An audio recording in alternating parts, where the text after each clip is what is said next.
And maybe that is the biggest lesson to take away, is not maybe that cup in the end, which is massively important, but that journey, that what we went through, and what let's say a price that we had to pay to achieve that glory. Victor was saying the same thing, guys, the kick is going to miss, we're going to win this game.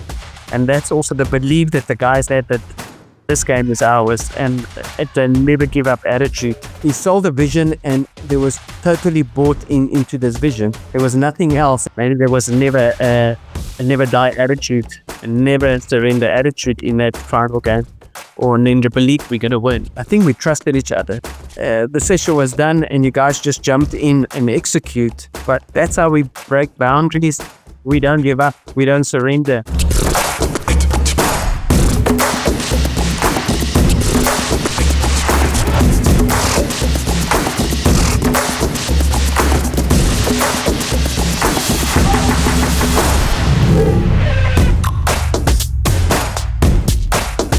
Hi everybody, and welcome back to the Coach G Show. Today's guest is a man who rarely steps into the spotlight, but his work shaped some of the greatest rugby teams of the modern era.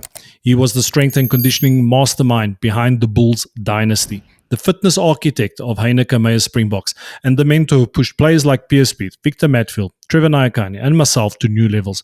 On a personal note, he's the man who helped me rebuild my career when I was 140 kgs and close to giving up.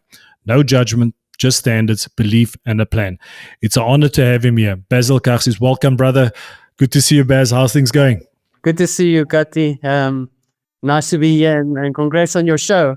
I've been enjoying your previous shows and seeing people of reminiscent of the past. So, hey, well done. But good to be here. Basil, no, thanks. And firstly, I meant what I said. This is a huge honor to be sharing the space with you. And, obviously the great thing about podcasting, having is time to reminisce and going back to what we achieved. We've achieved some great things together. And, you're a man that keeps track of everything. And I thought, who better to have on the show? And I've referred to you a lot in my podcast and a lot of my stuff on social media. I talk about that key moment in my career, end of 2006. When I was way overweight, where everybody was judging me and said I would never make it, and you always backed me. So from the bottom of my heart, with everything I achieved in my career, a lot of that is due to you always having my back. So much respect and really appreciate you. I'm getting goosebumps. I might get a bit emotional here during this podcast. But what a time. But Basil, how's things? No, thanks, Basil. But tell me, how's things going? Where are you at the moment? Yeah, going well. Basic thing is raising family. I've got 3 kids that keeps me and my wife busy, but it's all good. Living in Argentina after we did a 7-year stint in Japan, and now living in Argentina. And I got involved with a amateur club here in Cordoba. Wow, not a eye opener, but in a good sense. Rugby, they love rugby, totally different. A lot of good things. The amateur clubs have that we sort of always strive in the professional sort of environment, and that in the end of the day, it's just they love of their club and they love to be together and they love of their rugby. So something to never forget while on a professional journey. So. No, I can definitely relate to that. Being back in Toulouse, Basil, I'm helping out at the local club. They coach those, or they play in Federal 2, so with the Balmer Rugby Club as well. So just helping them, sharing my expertise, and it's a very humbling experience. And I got to make sure that I'm still training to be a coach and still practicing, in terms of what I believe in, and it's just been brilliant just to see the coaches be receptive, eager to learn, and just seeing that sometimes with the resources that they have available and what we have available in a high performance environment. But Basil, I want to take you back to that key moment, probably the most important moment in all of our lives, 2007, when Brian Abana scored that try. Tell me what went through your mind back then in that moment. Take it back to your experience. Oh, big emotions. The biggest thing that left over at this stage is actually, funny enough, not the day, but the journey. And yes, we had a long journey, and I had a 12-year journey at the Bulls. But specifically that year, Um, I remember after the final whistle, I walked around behind the guys on the pitch and just absorbing everything and just thinking, is this it? But then immediately the thought came, but you have the most incredible 6 months of your life. And maybe that is the biggest lesson to take away, is not maybe that cup in the end, which is massively important, but that journey, that what we went through and what let's say a price that we had to pay to achieve that glory and to go then, of course, further to achieve a bit more. So, yeah. Another thought was, I remember when Sharks scored the try and they needed to convert to put us literally out of range. At that stage, Heineke was on our ears in the microphone and said, "Listen, get the guys ready. He's going to miss the kick." He was so sure that we're going to win that game. And while I was running around to tell the guys this, Ralph, Victor was saying the same thing. Guys, the kick is going to miss. We're going to win this game. And that's also the belief that the guys had, that this game is ours. And it's a never give up attitude to the last second. And yeah, what a night. What a night. It was unbelievable. I still remember being on the bench after I've been taken off. I always used to have these little mini fights with Heineke. It's like, "Coach, why don't you play me longer?" And he just asked, "G, do you trust me? Do you trust me? I got a plan. And, he had loads of plans. There were some other key events which we're definitely going to be exploring in that season in 2007. But one of the reasons I wanted you on this podcast, Basil, is that, you were really one of the biggest architects, I believe, behind the success of it. But obviously, you guys were a team with Heineke and, with John McFarland, all the guys and everybody. Everybody had their role. And remember Puerta and all those guys. Everybody had a unique role during those periods. And, we achieved some great things. 3 Super Rugbies, who would have thought, after everything that we've gone through. But I would like to know, because a lot of people, we talk about the Bulls dynasty, and I'll be honest, not because I was involved in it, it's almost like we had the right players, the right people, the right staff at the right time. Everybody that was just aligned and wanted to achieve something. There's a lot of people ask me, why are we not seeing the same? Why don't we see the next buck is coming through? Why don't we see all this? I think the standards that, even though it was in 2007, if you look at it now, it's about 18 years ago. Well, time flies, eh? Time flies. And you were there right from the start. So we saw that that first win came in 2007. But if you can maybe give us a bit the backstory in terms of where that momentum was really created. Obviously, the big key event for myself, from my personal experience, obviously I joined the Bulls in 2005. It was tough for me. I was injured. It was the box. I struggled to find my feet in the beginning, and then I had the 20 kg blow up, and we'll talk about that in a bit. But it wasn't just that 2006 George training camp. There were a lot of events that happened before that. If you can maybe share, so that people can understand, to build something great, it takes time. It's not just a preseason. It's not just one season. It takes time, but you need the backing of your support staff and the people around you, but also the buy-in from the players. Yeah, a great question. I think the magic happened of a vision of Heineke Meyer and selling that vision to his people that he got in and to the players. So from the start, especially for me, and I can only speak from my side, it was a total buy-in into this vision that we want to create. Well, in 2001, is create the first real professional coaching staff and coaching and rugby environment in South Africa. And then, for me, an easy summary is he sold the vision, and there was totally bought into this vision, and we were all aligned. Going to this, there was nothing else. And I think what he got right is sort of he moved away external factors and solely focus onto one thing, literally like a magnifying glass, with a son burning a paper. That's how our mindset was. I think also we never realized how big this vision was. So our vision was, maybe our mindset was just keep on working hard at it without anything distracting you. So, but the biggest thing is a total buy-in into this vision.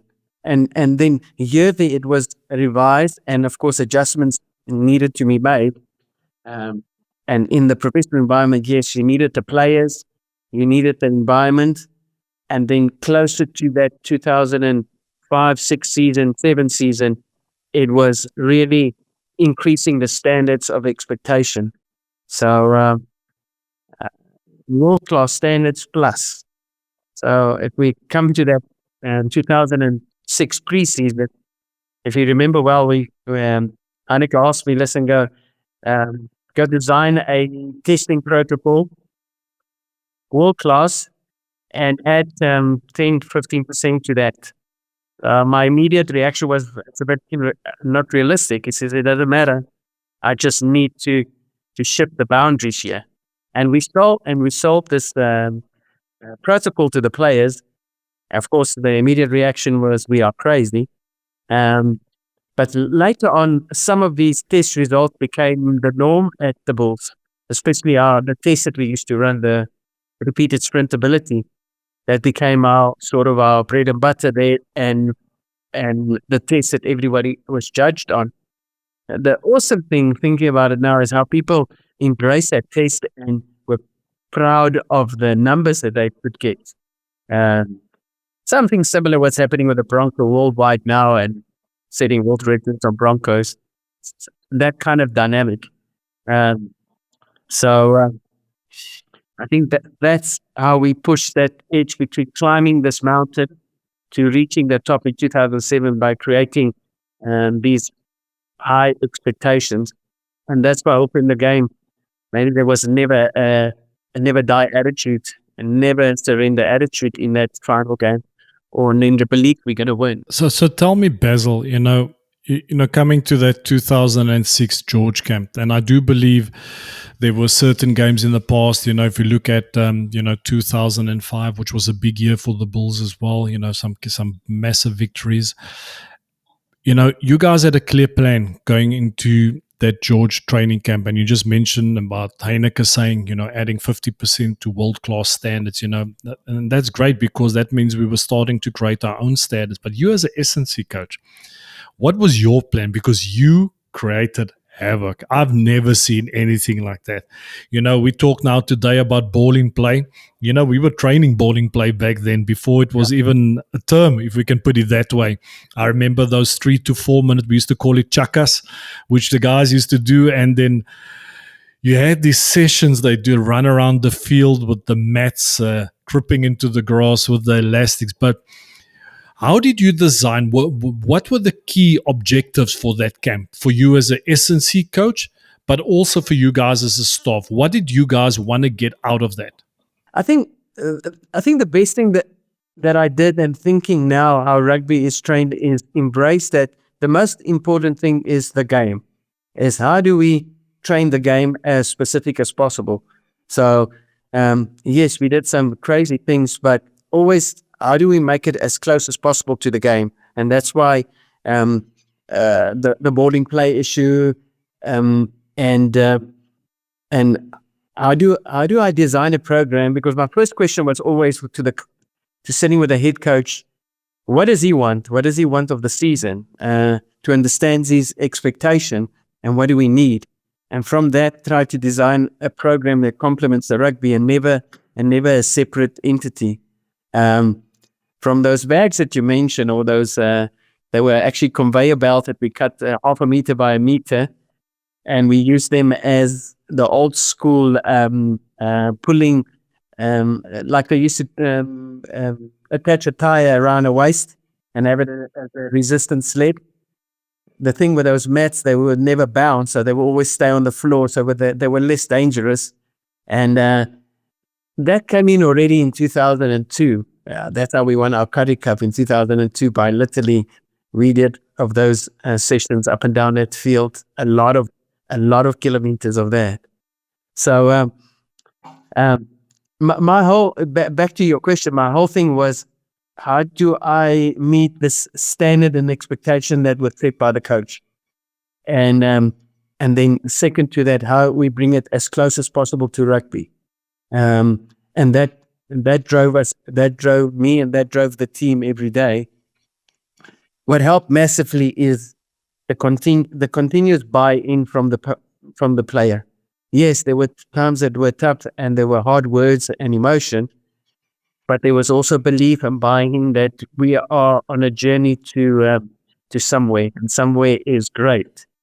So it's a bit of a mixture. I don't want to say it's a pure Eastern steep thing. It's a mixture of chasing standards, players believing in it, and pushing pushing this dream and this vision that was laid out by the coach. No, I totally agree with you. It's not, obviously, I just want to highlight the part that you played, Basil, because, if we I had Victor on the podcast and Mornay as well. And we spoke about those training sessions and even if we look back to that, I get the impression that, and I'm not talking about the Springboks, they obviously on another level, but in general professional clubs, I get the impression players have gone soft. And it's not that I'm going to say we were better, but just we had this ability to train hard. And what kind of interests me is because you had this ability to press the right buttons. Because where you had props thinking they can run like centers, you still remember myself and Jaco Engels, we always wanted to beat each other, how you created that competition. And I remember the gym sessions, there was a vibe in the gym. We really loved it. And I do imagine there were times that I wasn't the easiest guy. At the time I wasn't in the mood, especially when I had to do my front racks because I didn't have the mobility. I used to hate them. But how did you get the players from a training point of view? And I know it's Heineke as well. Maybe it's more collective. How did you guys get us to that state where we were willing to empty the tank, where we were willing to give everything? And we even came to a stage where players, started doing even more, going above and beyond. Gatti, I wish I could take all the credit. I think blessing. No, it's not. Yeah, it's a blessing from above. Sometimes I wonder. Sometimes if we knew what we knew or didn't know. Yes, we made mistakes. We tried things. I think that was the one massive advantage thinking about now that we try things. You weren't governed by a process, a system, or a method that you have to do things a certain way. So that's definitely. I think what also was good that over time, somehow we trusted each other. You were a great bunch of people, great players. If you think back of the group, world-class players. But we got to the point where we trusted each other. And that, I think, gave me energy because there was, Basil will get us there. And that was one of the biggest compliments I've heard out of that era. Of course, that made me proud of. But I think we trusted each other. So I didn't have to explain much. The session was done and you guys just jumped in and execute. Yes, of course, we are human in days that are not so good and we are tired. But, and then the positive is the assistance to each other.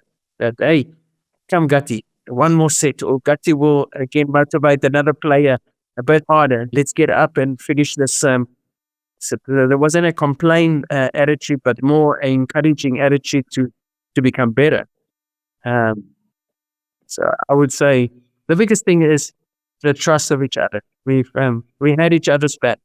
If you have to single out, maybe, I know that's always a tough one because I think the players that came into their own at the Bulls, and with guys like Victor and Bakkies and Dania, we can create a whole list. But who were the key players in that period that really was a massive aid for the coaching staff and the staff in general that helped drive that vision home? Because it's all good and great that the coach has a great vision in place, and we mentioned about getting that buy-in. Who are the key players driving that, and that how did they help the staff? How did they help the coaching staff? I think it's like it's similar to what is maybe used now, and we were just maybe a bit ahead of time, is create a leadership corps within the team. Of course, it was Victor being a great leader, but before him there was the Anton Leonard, and then Victor had Fudi de Priya.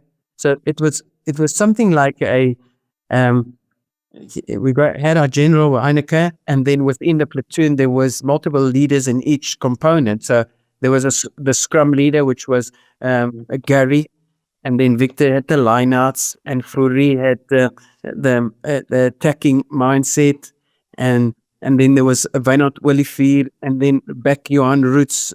So these leaders within were driving the smaller components of the game with a one-hit mindset, with the same vision, and then of course I think when the credit must go to the players, that each player's self-responsibility that came in.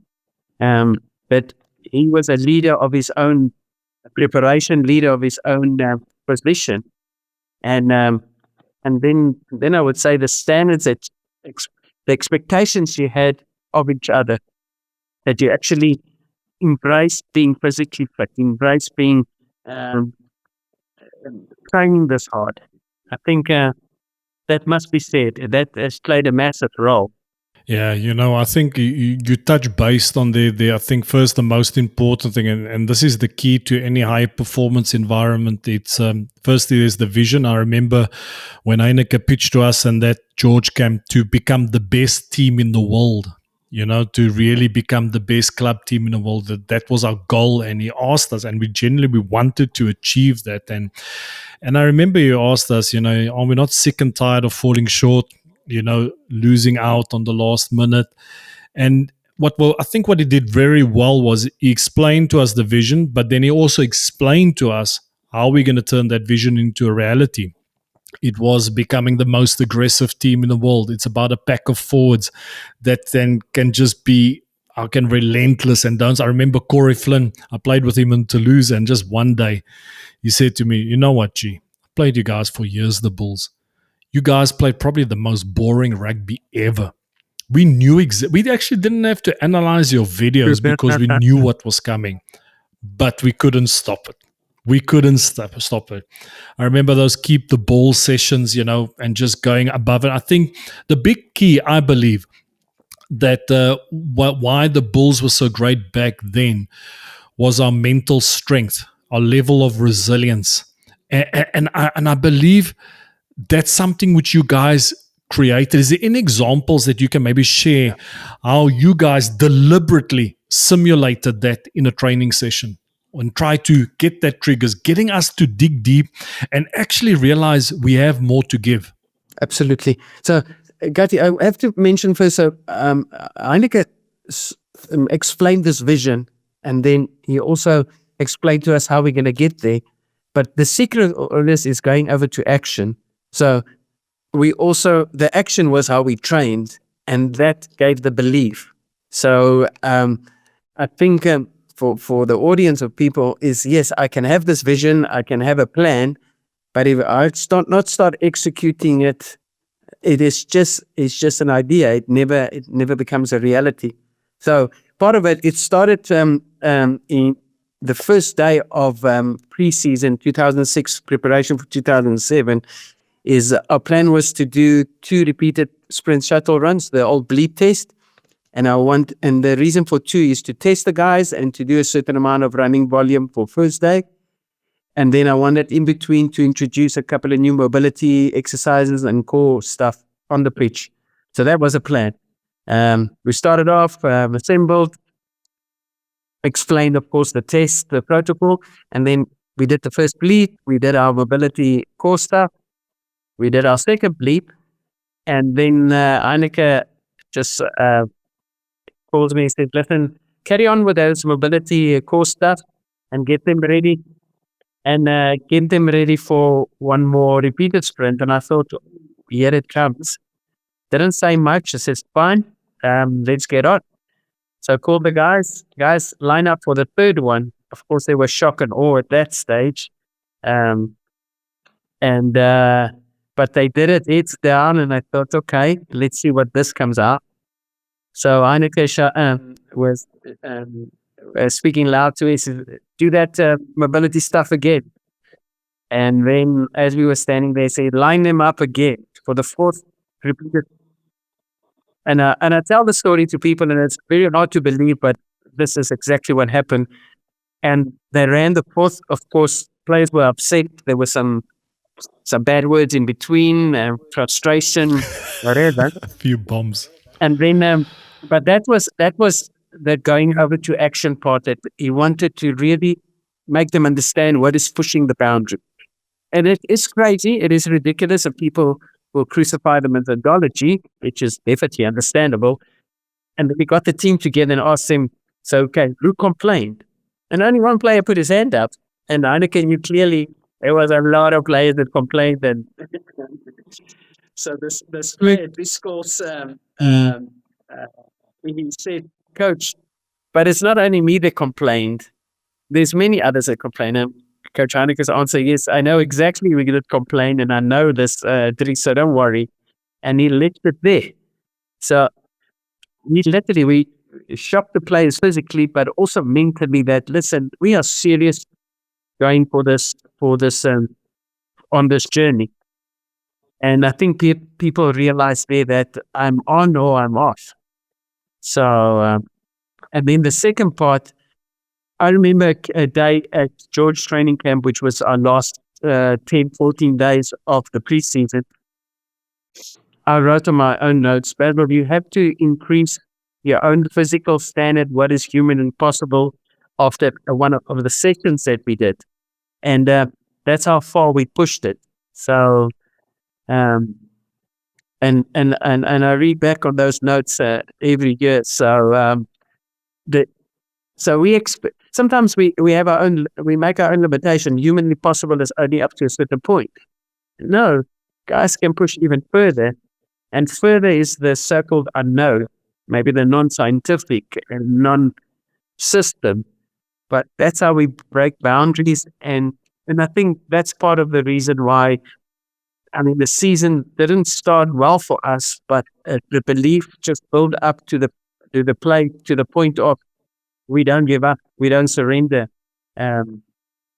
We go. And a couple of months ago, I saw the final, and Sharks were a damn good team. I need to watch it. Sharks were a damn good team, and just our grit, staying in that fight, won us that game. I believe that's the only reason, because I mean they were leading the log the whole season, or most of the season. They were a damn good side, great players.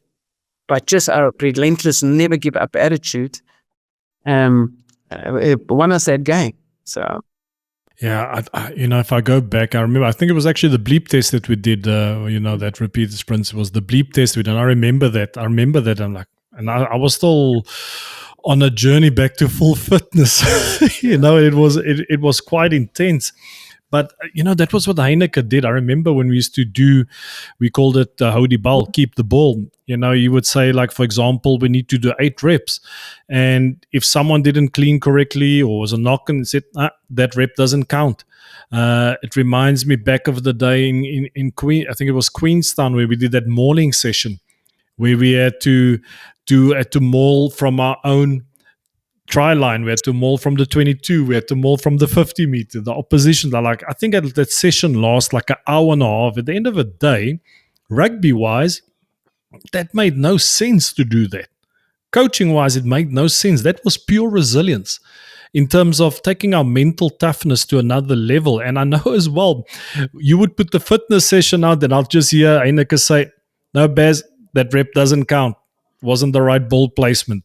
Or I remember the drill we used to do with the mats around us as well, the resistant mats, where we had to drive against the heat shield on a 22 on the ground, stand back up, drive onto the 40 meter, fall down, drive to the 22 meter and run all the way back. And that was one rep. And then the guy holding the bag, you had to run it above your head. And if you didn't hold it up, that rep didn't count for everybody. And it was just, he did these things and it just pushed us above and beyond. And I think if you look at the Springboks now, Erasmus, I think he's managed to create that. I think there's drive. I do believe that there's the vision. It's clear. Everybody's clear on their roles, and we were all clear on our roles. You spoke about the trust. It was there, and I want to bounce back because trust is very important. But at the end of the day, you as a player, you also need to take responsibility. And I do believe at times, not everybody, but there's a big majority of players that I feel sometimes they're a bit spoiled at the moment. Everything is given to him. If I look back now in terms of what we had at the Bulls, sometimes it wasn't always the great, but we got stuck into it. We gave it our best. Later, we were fortunate to have sponsors really invest in us. But Basil, what I would like to know, because originally we did actually have you on the former podcast, but there was the issue with our video footage. But even better to have you again because now I've practiced a little bit. You were right in the beginning, so I'm a bit more experienced right now. But I know I wasn't always the easiest player to work with. I was driven, but we all sometimes we can be a bit full of ourselves. But I share a lot the story with the players where I was 140 kgs and how I lost that weight. I think it was in 3 months, if I'm not mistaken. And that was an epic journey for me because that was a key moment in my career before the World Cup. And I remember still, Heineke telling, I remember he pulled me once aside after training and said, gee, we need to speak about your future. Or we need to talk about your future. And I was like, oh, shit, here it comes. They are finally cutting me. And remember, I was on the training camp with the box weighing 142. What a disgrace. And I can only imagine what the people were thinking. I'm going to come to my question. I just want to give context to the audience. And he pulled me aside and said, let's speak. And then he called me into his office and he said, you know what? Right, I'm going to make a deal with you. If you lose that weight before Super Rugby starts, you will start every single game in Super Rugby. All right? If you do that work, and then he said to me, and here's I'll give an extension on your contract as well. All right? And that's something that people don't know. I'm like, what? I was expecting to tell you he's going to show me the door, but he did the exact opposite. And what he did there was that is what I called the trigger event. Yes. There I was open. I was like, you tell me what to do and I will do it. But Basil, the question I want to have is like, firstly, one, what was going through your mind when you saw me 142 kgs? And what was the plan? How did you get me to that place where I managed to, where you got me to do all those spinning sessions in the morning at the Virgin Active and in the evening? What was the plan? Because the reason I asked is because we do find that still in today, even though the game has evolved, you still have that one or two players that come back after off-season weighing 15 kgs too much or they have weight issues. But I think with our journey together, I think there's so many great lessons to be learned. So I would like you to maybe share with the audience, firstly, one, what was going through your mind when you saw Fat G? And two, what did you think I was worth saving? And what was the plan? What journey we've been through, Gurthro. So it might sound different, but there wasn't for me was, okay, this is what I get. I need to fix this problem. So it wasn't a criticism. Okay. I mean, I was in a position where criticizing Gurthro wouldn't help this. So, and I think the secret here is what I also realized later in my life. There's two secrets: is a consciousness and a realization. I think because you were conscious of what was going on with you at that time, or you got to the point, and then you realized that this is the crossroad. And because of those two factors, it was actually easy then, because the harder I pushed, the harder you went.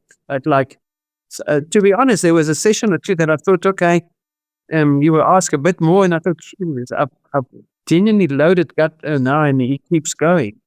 So it was me, yes, helping you in this journey, but you that realized that this is it. I'm on this bus and I have to lose those 20 kgs because the future looks bright if I can do that.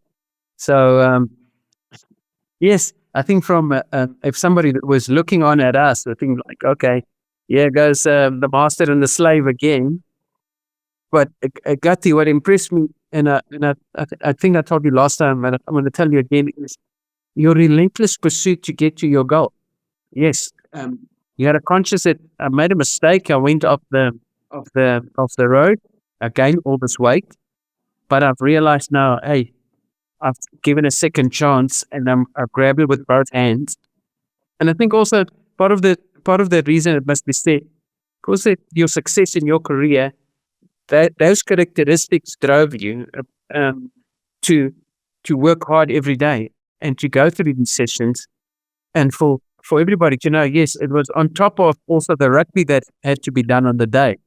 So sometimes one day, if we again, the human body is capable of a lot of things. So like I mentioned previously, so yeah, it was.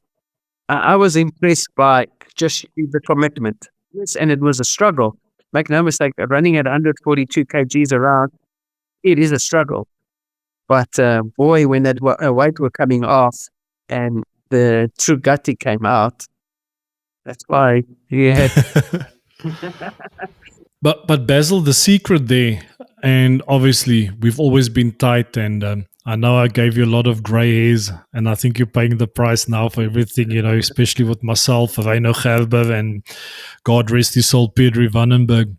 And you know what you did back then, and which was the key? There was no judgment. Yeah. There was no judgment. You were showing up consistently. When I had those 6 a.m. spinning sessions, you were there in the gym with me. You were there. You would always give words of encouragement, and you would always say simple things like, you would say G, or like you would call me back then. G didn't exist; it was still Gatti. You would say, Gatti, you believe me? Do you back me? Do you trust me? And I'm like, yeah, I do. This is just do the work. Do the work. The results will take care of itself. And I think that is something which players don't believe. They're all chasing performance.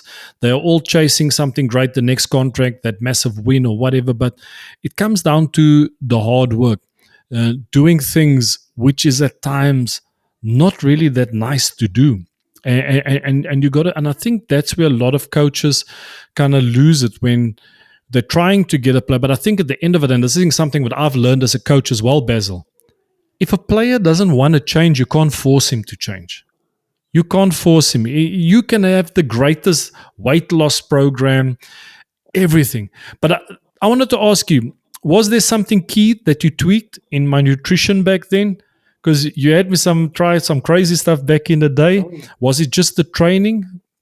If you can maybe give a bit more insights there for audience. To be honest, I think on the nutrition is we made it as clean as possible. Try eating whole food and clean, and get away from the stuff that we know makes us put on weight.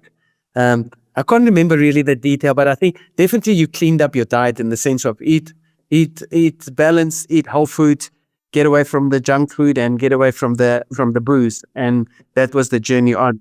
Sometimes the recipes is quite simple and logic. We want all these super special diets and super special supplementation, but the secret is get away from the no good things. So first of all, even in our modern times, you want to fix your diet is clean up your diet, get away from your junk food first of all, and then we can start speaking about other macronutrients and exactly what you need to do. Of course, you were always a guy that you wanted the holistic picture in the sense of I got my diet, my nutrition, I got my supplementation and my training, and we sort of worked on all of those aspects, and you were strict on all of those aspects. I mean, you went from not doing it to doing it, literally from left field to right field. So it's like there's no choice. There's no choice. You knew have to get to this point and get through this door and follow this journey and make it happen. I think also earlier that what you mentioned, and we at the Springboks that you mentioned and the standards they've achieved, we see sometimes glimpses in media And I think definitely, although I don't know firsthand of all what's happening inside the Springbok, they must definitely push the boundary and the expectations on the training field, in the gym, similar to what we did back in the past. To reach the level that they've reached, it's not about just speaking about rugby. It is training rugby and preparation and a whole team commitment. No, I totally agree with you. I was fortunate enough to, I've mentioned a few times on the podcast, I spent 2 days with them. Basil, they train hard. You know, they train full on. When I watch them train, it's like what we trained back in the day and then some. Yeah. You know, it's that they have really taken that to another level. But on a personal, Basil, and it just shows you the journey that we've had. You know, so, like even today, I still train. I still do my best to get my 4 to 5 sessions in a week. And recently I picked, the classic G, pick up weight, lose weight, like John McFarlane, which I'm like a musical instrument, the concertina, thin, fat. And it's still the same. And it just comes down to back to the basics, eating clean, cleaning up the nutrition. Yeah. But at times it will happen when I'm on the bike. When I'm on the bike, and for some reason, I'll imagine that you're there next to me, watching me. It's crazy. The muscle memory, because if I take it back, how many times I would be on the bike and you would come in there, just check in. When you could see, you wouldn't be overcoaching. You can see I'm taking a dip. It's like, come on, you got this. You got this. And sometimes I call it my inner Basil. I channel my inner Basil and, keep on pushing forward. All right. Baz, there's so many things that we touch based on, and in terms of, you just spoke now about the box. If you look at it now, they are conditioned. There's the aggression. So if we have to look back, then the Bulls, we spoke about, we trained as close as possibly that resembles the game. And what were you trying to hit in a gym? Because I think sometimes players get this wrong. We are chasing functional strength, and in the gym as well. It wasn't just on the field, but in the gym, we knew there was a clear purpose behind everything. I remember when back in the day, we did kettlebell sit-ups. And we all started with the dumbbells and just showing the limits that were constantly being pushed. And I remember Freak of Nature, PSPs ended up doing a barbell, a 60 kg kettlebells stand-up, actually, which was ridiculous. Yeah. So, that was quite interesting. But what would you say? Obviously, the game has evolved now. And if you look back, our recipe, what were the basic fundamentals that drove that team? If you have to summarize it, you spoke about the way we train, we spoke about the mental toughness, the vision. Is there anything else that you had? Is there anything in the weight room specifically that you targeted, or that the coaching staff targeted? I think that looking back at our gym structure was literally, it was, in the one hand, basic. I needed to get the guys stronger, but then also we had people that loved their gym and people that didn't love their gym. It must also be said. Somebody like Buckies or Donnie Rousseau, although they were freaks on the field, they were never the biggest lovers of their gym session. So I think that the gym session need also a bit of an individual approach. What we similar to on the field, what I tried is also introduce certain things to challenge players in the gym. And what was nice, I think, a good standard brought another good standard. So an example of it is, because certain players have reached a certain level of like PSPs, we tried a Turkish get up with 40. No, Pierre's going to push it to 50 kgs and later do a 60 kg Turkish get up with a barbell. Players like to push the level of expectation and a bit more and a bit harder. I think, funny enough, one of my favorite sessions that we completed was in a metabolic conditioning session in the upper part of the gym, which we had a protocol of 40 minutes of working for 15 seconds, recover for 15 seconds. And that we did with a kettlebell snatch and sledgehammer hit, left side, right side. So you literally snatch for 15 Oh my seconds, goodness. you put I the remember kettlebell that. down, snatch for 15 seconds on the right arm, put the kettlebell down, and we did that for 20 minutes. The other group did 20 minutes on the sledgehammer, and then they swapped sides, and that continued in a total of 40-minute session. I remember PSP was telling me his heart rate didn't go down. It was very similar like a rugby game. So it kept 170, 175 the whole time in that 40 minutes. But the great of all the thing is this, I think expectation were built on expectation and standards on standards. And that's why we could do a session like that. And I mean, everybody was on a 24 kilogram kettlebell doing snatches like they've been kettlebell snatches like they're pros, that kind of thing. So it wasn't particularly one thing, because I think everything is done in the modern gym environments and the professional gym environments. It is just whatever was embraced, or whatever was initiated was embraced, and then so. So I mean, to also have players like a PSP doing a pull up with a 75 kilogram weight between his legs for 3 reps is a massive example to the rest of the guys. Here's another nice story. I remember we had the strongman equipment in the gym, which the SA strongman used to train at night. So one day, Arno Buerta came to me and said he wanted to flip the strongman tire, which is a serious tire that they use for strongman events, world strongman events. So I said, yes, let me just show you the technique and you flip it. So he flipped it. And then the next session, I introduced that tire as part of our strongman session outside. So guys, you can flip this tire singles, or you do your smaller tire for repetition. So Arno Buerta flipped the tire, because the initial part forwards, you guys can use a big tire, and nobody wanted. But when Arno Buerta flipped the tire, suddenly everybody tried it. And suddenly the standard was up there, just because one person was willing to try it and to push the standard. So I remember it was the dynamics of seeing that literally all these senior players decided, listen, if a youngster like Arno Buerta at 19 can flip this tire, I must do it as well. So that was part of sort of our DNA that kept the physical standards high.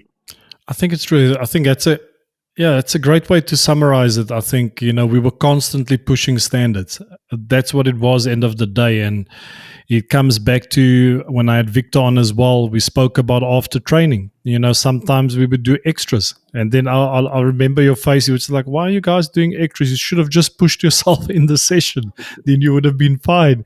But for some reason, that extra graft, that extra work, that 1%, that helped us. And I still believe today, even though credit to the Springbok staff of 2007, but I do believe a big reason for the success of the Boks in 2007 was because of the players like Victor and Fourie and Brian back then and Buckies and Donnie Rousseau, all these guys, what they went through and that work ethic, because we carried that on through the Boks. After training, Victor would look at me and all the Bulls players, so like, boys, let's go. Let's do some shuttles. We would do 22-meter shuttles, and that was intense. But Baz, I want to ask you this because, everybody's, we got some fond memories from back in the day, the Bulls. And I remember Mornay, he spoke about we would come back from a 5-week tour and the wives would be happy to see us. And then only then we tell our wives or our girlfriends, but no, we got a bride at Victor's house or we got a bride at that guy's. And they're like, what? You guys spent 5 weeks on tour. Now you're going to have a bride together. Is there any fond memories or stories that you can share with our audience from the Bulls back in the day? Or should we ask ChatGPT? Did you add it to ChatGPT? Because there's too many.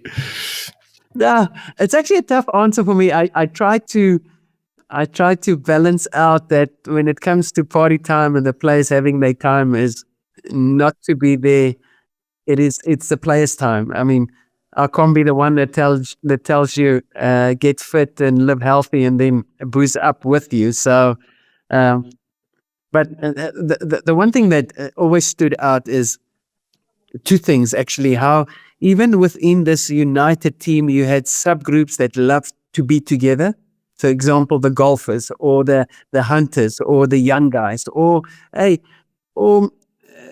national involvement of some of the boys from Cape Town coming together and like to speak about their thing. It was and that was nice to see that within this united group you had diversity, and then these, let's call it the smaller groups, like just love to be together. I mean, the night would start all together, and then the golfers and then the lover boys will be on the one side, and then the youngsters on the other side, and the golfers, yeah. And then just speaking about common topics and topics that they love, but also at the same time how they just loved to be together. So I think that's a good definition, a characteristic of our team in our diversity, that we could embrace both being together and also being in our diversity, enjoy each other's difference and appreciate that. Yeah. So no, that's so true, and I think I always used to tell people that when they ask me what was the secret to our success, I would say it was the locker room after the game, when Mveni transformed our warm-up area into, guys sitting at the bar. I remember Victor, he recently shared on social media, the guys around the bar would always be myself, Gary Botha, Pedri Vandenberg, Fourie, that in-depth chats we had there back in the day. It was unbelievable. But Basil, I want to ask you this actually, because I've been explaining this to a lot of people. You had a specific technique which you applied before a game, which helped to activate us. You would press points on our jaws, and for the love of me, actually that would actually throw me off when I was back in the day before you were with the box. But when you were not with the box yet, and I didn't have that game day routine, it opened up everything. What was that method called? Yeah. So the story, and I know it's controversial within the sort of S&C environment. So in the initial this guy Douglas Hill, quite out there, forward-thinking person, came and saw us at the Bulls, and he's got this technique called muscle activation, where manipulating certain points on the body by hard pressure of thumb for 5 to 10 seconds will then let's all open up the reflexes of the body and make the body function better. Just explaining it very layman's term now. Well, he did it, and I sort of saw what he did and took some things on board and changed it slightly and introduced it to the players with good effect. With a player after a 8-10 minute treatment said, listen, but I just feel good. I breathe better. My posture feels better. I'm ready. So even if it was strictly a placebo effect, just the fact that after that session, the player would stand up and feel good was a win. And we kept going, and there was a group of, I think we were at the Bulls and in the box, a group of about 10, 12 players that would constantly do it pre-game. So yes, in the end, it was called muscle activation.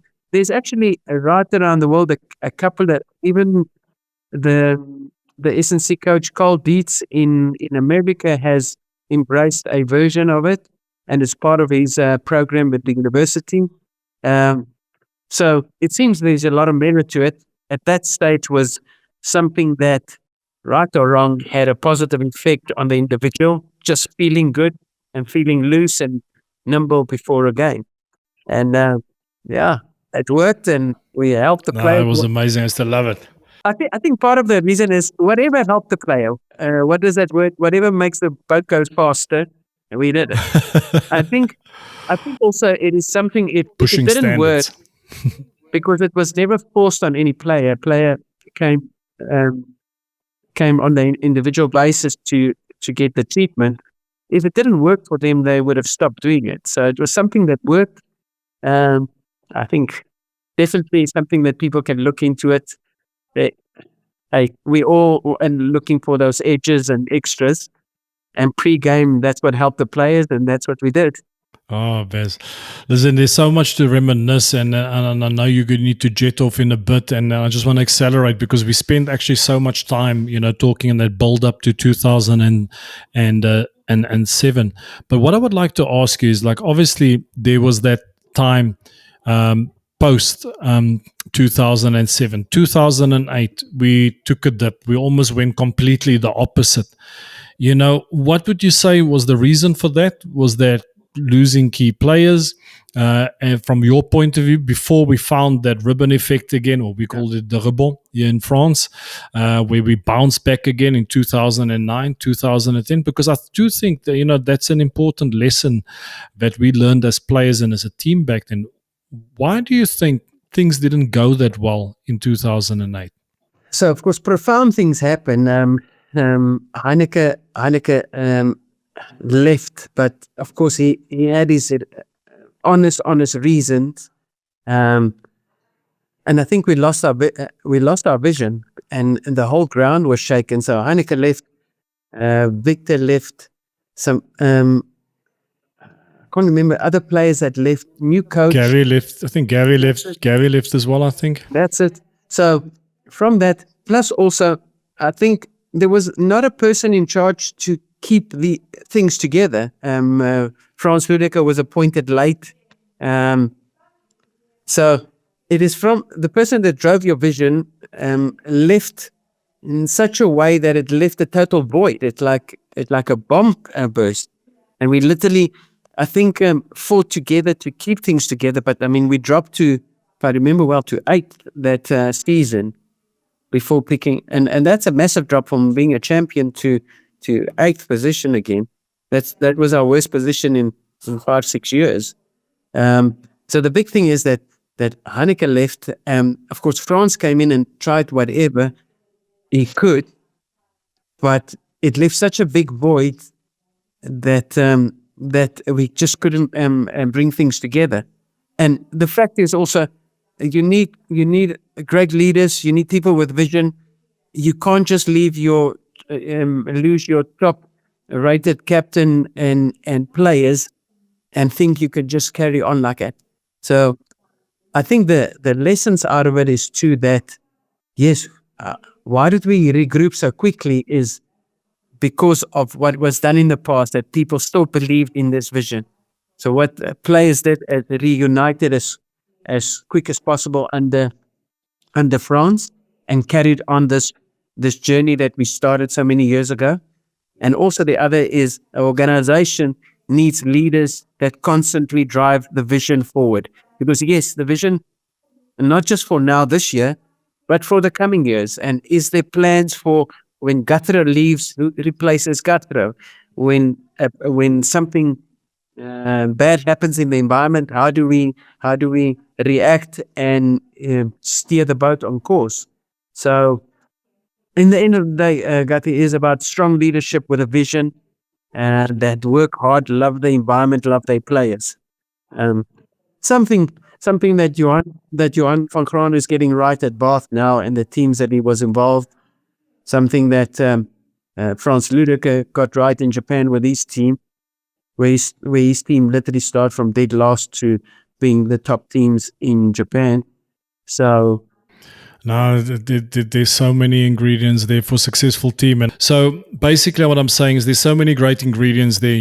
2008, the vision wasn't 100% the same. We lost the man in charge, change of massive leadership as a coach, then also losing key players. So, and you just spoke there, the vision needs to be driven by the leaders. It needs to be driven by them so it can filter through to the players. And I think what comes down, because you mentioned now, Johan, that's going to be a question after that, and then I'll let you be, because I know you're a busy man.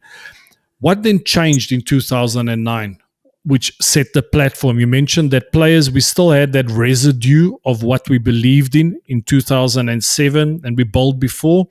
But then what happened in 2009, which allowed us to switch back on again and create that momentum? Couple of things. A coach that embrace the strengths of the team, and the strengths of the team was, of course, the squad that we had, and then the leaders. And what was nice to see transitioning from 7 to 9 and 10 was how the leader groups, or the leadership groups within the team, became stronger, and their voice became stronger. But the voice not just speaking, but taking totally ownership and responsibility of the game plan, of training, of performance. So that actually what rose. In the end of the day, I mean, strong leaders are seen by creating strong leaders, so they can step aside. So I think that something that happened where we had a head coach that the guys believed in, and he supported full on the program. Then our leadership group that grew stronger, and their voice grew stronger, and they literally drove the standards and expectations. And that's why at 9 and 10 we could have achieved the standards that we could. But no disrespect to anything, after 2010 that we lost so many players through to getting contracts elsewhere, or trying different routes, you lost the whole core. So of course you're going to start anew, but quickly they went again into semis and finals. One year maybe down, that 2012 year, 2013 they were up with it again. So the fundamentals stayed. Yeah, but something you touch base there, Basil, I think is very important for any coach. France, coming in post Heineke, that stuff. Firstly, it wasn't players that he recruited in a way. It wasn't his players. And I think we don't give France enough respect in terms of how he managed that period, because then eventually, he earned our trust. We really started to trust him. It was a tough period for us to navigate as players when Heineke left. And as you mentioned, he had his rightful reasons back then, and we respect that. But there comes a point when a coach needs to understand each team is unique. If there's a certain culture which is set, it's not about completely changing that culture, but how you can keep it going or reignite that flame. And I do believe that is what it did. And I don't think so. France, if you're ever listening to this, I just, from the bottom of my heart, I just want to say thanks for everything that you have done. And I like to light up my hubble in the change room as well. That's another story. If I think back at it, Basil, France being, religious man walking the straight and narrow path. And if I look at what he allowed us to do sometimes, but we pitched up. We always pitched up. We never allowed certain things to sidetrack us. But I want to ask this question. I'm going to finish it up on this one, because I think it's a brilliant topic, and to talk about Johan van Graan. Okay. He started out as our video analyst, and then all of a sudden, boom, one next season comes on. He's our forwards coach. We're like, what's going on? How can you maybe share a bit of the evolution? Because obviously we never touched base with the Springboks, with Heineke, and obviously with Johan, but we've seen everything that Johan has achieved with Bath, and and it's almost like taking what he learned from Heineke and adding his own unique identity to it, and the philosophies that he's living and breathing is just unbelievable. And he's still the same guy. When I spoke to him about more than a month ago, and just what he stands for. But if you can maybe share with our audience the bit of the evolution, the early stages of Johan and how he came into his own. Yeah, I mean, he's a true awesome story, Johan. And I mean, he's a great friend of mine, and I speak often to him. I think what was, if I think back, what was nice, each one of us had our journey, and we were running hard, trying to make things better for this team. And in parallel to that, also try to become a better coach, try to become a better profession within the environment. And what was great about Johan, and I love the story, I remember we had a training match where he literally played, he refereed the game, and the referee didn't show up, so he started refereeing the game. And then later on the game, he played in the game. And it was just literally a pre-season game against the Lions, literally a training match. But yeah, and that's why he's such an excellent coach because he's done every single thing within the coaching staff.